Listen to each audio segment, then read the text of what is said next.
नमस्कार, मेरा नाम नीतू है। मैं आप सभी के सामने एक कहानी प्रस्तुत करने जा रही हूँ। एक लड़का था मयंक, और जो उसकी माँ, जो लड़का था मयंक, वो बहुत गरीब था। उसके जो दोस्त वगैरह थे जो स्कूल में, वो उसका डेली मजाक उड़ाते थे कि तेरे पास ये नहीं है, वो नहीं है, देख ले हम लोग तुझसे कितना अमीर है, कि हमारी पोस्ट कितनी है, तू तो हमसे इतना नीचे है कि पूरा गांव तेरा मजाक उड़ाता है। फिर वो अपनी मम्मी के पास, उसकी जो माँ थी, वो अपनी माँ के पास गया। उसने अपनी माँ से उसकी माँ ने पूछा कि बेटा क्या हुआ, तो उसने कुछ नहीं बताया। उसकी माँ ने बोला कि तुम्हारे दोस्तों ने आज भी मजाक उड़ाया।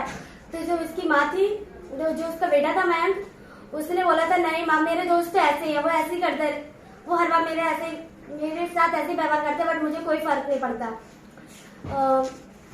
फिर जो उसकी माँ थी, फिर उसकी माँ ने कहा चलो कोई बात नहीं, तुम अपनी ऑनली जो तुम्हारी पढ़ाई है, बस उस पर पढ़ाई पे ध्यान दिया करो। किसी जो लोग जो बोलते हैं उस चीज पर मत ध्यान दिया करो। अगर तुम इन बातों पे ध्यान दोगे तो कभी आगे नहीं बढ़ पाओगे। फिर उसने कहा ठीक है माँ, मैं इन बातों पे कभी भी ध्यान नहीं दूंगा। फिर एक दिन क्या हुआ, जो उसकी माँ थी वो काम पे गई हुई थी। वो जो उसकी माँ थी वो घर में जाके काम करती थी, झाड़ू पोछा बर्तन वगैरह। तो फिर जो मयंक था, उसे अफसोस होता था कि मेरी माँ इतने सारे काम करती है, घर जाके दूसरों के बर्तन धोती है, कपड़े धोती है। उसे बहुत दुख होता था, पर उसने अभी अपने चेहरे पे कभी भी दुख जताया नहीं कि मेरी माँ को पता चले कि मैं अपनी माँ के लिए इतना अफसोस करता हूँ। तो फिर उसने इतना ध्यान नहीं दिया अपने उस पर। फिर एक बार जहाँ उसकी माँ गई थी एक दुकान पे, तो वो गई थी, जो वो था ठेकेदार, जो ठेकेदार था दुकान का, वो उससे क्या, जो उसकी माँ गई थी उससे पैसे लेने के लिए ठेकेदार से, कि साहब जी मुझे पैसे दे दीजिए कि मेरे घर में खाने पीने के लिए कोई भी सामान नहीं है, तो मुझे सामान खरीदना है, तो इसलिए मुझे 2000 रुपए दे दीजिए। फिर उस ठेकेदार ने बोला क्योंकि तुम तो मुझसे पहले भी पैसे लेके गई थी, फिर तुम दोबारा मांगने के लिए आ गई।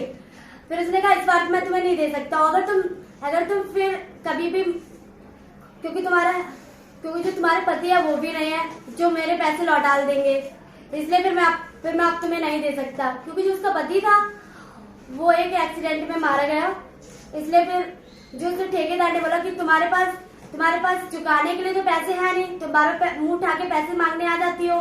फिर उसने उसकी बेइज्जती करके उसको उस पे घर पे भेज दिया।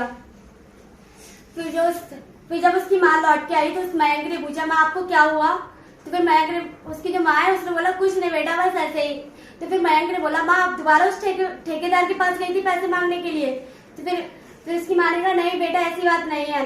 फिर जो मयंक था, उस मयंक ने बोला था माँ आपको ऐसे लोगों से पैसे मांगने की कोई जरूरत नहीं है, अगर आप चाहते हो तो मैं पढ़ाई छोड़ देता हूँ, मैं भी आपकी हेल्प करूंगा काम करवाने में, मैं भी जो पापा काम करते थे मैं भी वो काम करूंगा। फिर उसने बोला कोई नहीं माँ, अगर कुछ नहीं कर पाया मैं तो एक चाय की दुकान खोलूंगा, उस पर मैं जितना भी जो मुझको हो सकेगा मैं वो काम करूंगा। जूते पॉलिश करना होगा मैं जूते पॉलिश करूंगा, किसी की दुकान पे जाके काम करूंगा पैसे के ऊपर। तो फिर जो उसकी माँ थी, फिर उसकी माँ उसके लिए खाना बना के लाई थी मयंक के लिए। तो मयंक कह रहा था माँ मैं खाना नहीं खाऊंगा। उसकी माँ ने बोला बेटा तुम खाना क्यों नहीं खाओगे। तो जो मयंक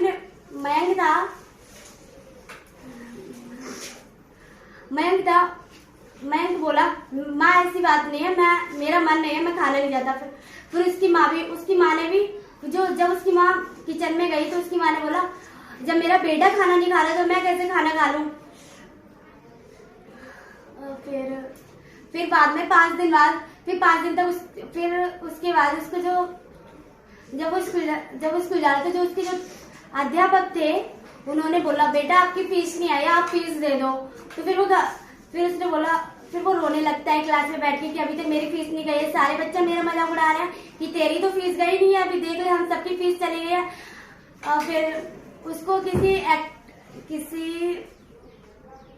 किसी खेल में उसे वो करना था,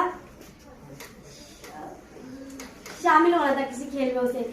तो उस खेल का नाम था फुटबॉल। तो जो उसके दोस्त थे तो उसके लिए फीस भी जा रही थी फुटबॉल के लिए, उसमें जो पार्टिसिपेट कर रहे थे। तो टीचरों ने जिसको फुटबॉल अच्छी तरह आती है वो अपने अपने फीस जमा करेगा, ठीक है। तो फिर उसके चेहरे पे उदासी आ गई। जो उसके दोस्त है वो दोस्त कहते हैं देख तेरे पास तो पैसे भी नहीं है, मैं तो इतना अमीर हूँ।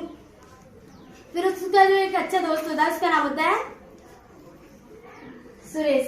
हाँ, सुरेश होता है। वो कहता है तू इन लोगों की बातों में बिल्कुल मत ध्यान दिया कर, तुम इन लोगों की बातों में बिल्कुल ध्यान मत दिया करो, कि अगर तुम इन लोगों की इनकी बातों में ध्यान दोगे तो कभी आगे नहीं बढ़ पाओगे, इसलिए तुम इन लोगों की बातों पे ध्यान मत दिया करो। मैं तुम्हारा सबसे अच्छा दोस्त हूँ, दोस्त रहूंगा। तो फिर उसके दोस्त ने कहा ठीक है, तुम ऐसा जैसा तुम कहते हो मैं वैसा करूंगा, मैं किसी की बातों पे ध्यान नहीं दूंगा। फिर वो घर पर गया। उसने अपनी माँ से बोला, माँ मुझे पैसे चाहिए, वो फीस मेरे स्कूल के अध्यापक, मेरी क्लास के अध्यापक बोल रहे थे कि बेटा जल्दी फीस जमा करो, नहीं तो फिर तुम्हें फुटबॉल में पार्टिसिपेट नहीं किया जाने दिया जाएगा। तो फिर उसकी माँ ने बोला बेटा अभी तो पैसे नहीं है। फिर उसकी माँ ने कहा चलो मैं देखती हूँ, मैं तुम्हारी कल परसों तक फीस जमा करा दूंगी, ठीक है। फिर मयंक चला गया अपने रूम में। फिर उसके बाद फिर जो वो थी उसकी जो माँ थी वो दूसरे दिन फिर गई उस ठेकेदार के पास। उस ठेकेदार से फिर उसने पैसे मांगे कि साहब मुझे पैसे दे दीजिए कि मुझे अपने बेटे की स्कूल की फीस भी जमा करनी है। तो फिर उसने ठेकेदार बोला चलो ठीक है, मैं अभी तुम्हें पैसे तो दे देता हूँ, फिर 10-15 दिन बाद मेरे पैसे लौटा देना, नहीं तो फिर मुझे क्या फायदा मुझे तुम्हारे घर पे आना पड़े। फिर उसने कहा ठीक है। फिर जो उसने 5,000 रुपए दिए थे वो अपने घर पे लेके गई थी। फिर उसने 1,000 वगैरह तो अपने बच्चों जो अपने उसकी स्कूल की फीस थी उसके बेटे की उसे जमा करा दी, स्पोर्ट्स वगैरह सब की। फिर 5 दिन तक ऐसी उसके घर में खुशहाल सी वो रही स्थिति। फिर उसके बाद जो ठेकेदार था वो उसके घर पे आया था 10-15 दिन बाद। फिर उसके घर फिर जो ठेकेदार था वो उसके घर पे आया था। उसके जो मयंक था उसको पता चला जब मेरी माँ के पास पैसे वगैरह नहीं है तो ये मेरी माँ कहाँ से पैसे लेके आई। फिर उसने कहा चलो मैं आज से, जो उसकी माँ थी जो उससे पैसे वगैरह देती थी जमा करने के लिए वो हर बार जमा कर लेता था। जो उसके पास इतनी बड़ी गुल्लक थी वो उस गुल्लक में अपने पैसे जमा कर देता था, ठीक है। फिर जो उसने गुल्लक में पैसे जमा किए थे उसने एक जमीन के नीचे दबा दिए थे, ठीक है। फिर जो एक बार उसके घर पे एक ठेकेदार आया। फिर उसके ठेकेदार ने उसकी माँ से बोला कि आपका महीना जो पूरा हो चुका है, आपने जो मुझसे पैसे लिए थे, जितने भी आपने मुझसे पैसे लिए थे वो सारे पैसे मुझे लौटा दीजिए। फिर उसकी माँ ने कहा अभी तो मेरे पास है नहीं। तो फिर मैं को बोला माँ मेरे पास हैं पैसे, मेरे पास हैं। तो फिर उसकी माँ ने बोला बेटा आपके पास पैसे कहाँ से है, मैंने तो आपको इतने पैसे दिए भी नहीं थे। फिर बाद में वो गुल्लक निकाल के लाया जमीन के अंदर से, जो उसने गुल्लक निकाल दी। फिर उसने गुल्लक को फोड़ दिया। फिर उसकी माँ ने बोला बेटा आपके पास इतने सारे पैसे कैसे आए। तो वो कह रहा रुक जाइए माँ, मैं आपको अभी बताता हूँ, बट अभी मैं इस ठेकेदार के सारे पैसे दे देता हूँ। फिर उसने उस ठेकेदार को सारे पैसे दिए, ठेकेदार चला गया। फिर बाद में जो मयंक की माँ ने उससे पूछा बेटा आपके पास, आप बताओ आपके पास पैसे कैसे आए। तो उस माँ ने उसके जो मयंक था उस मयंक ने बोला था माँ आपने मुझसे जितने भी हर महीने जितने भी मुझे पैसे दिए 10-5 रुपए डेली, मैंने उसको अपने पास रखा इकट्ठा कर लिया कि मुझे लगा कि आपको अभी कभी भी परेशानी हो तो मैं आपको दे सकूं। तो फिर उसकी जो माँ ने बोला था मुझे तुम पे गर्व है और तुम आगे जाके अच्छे इंसान बनो।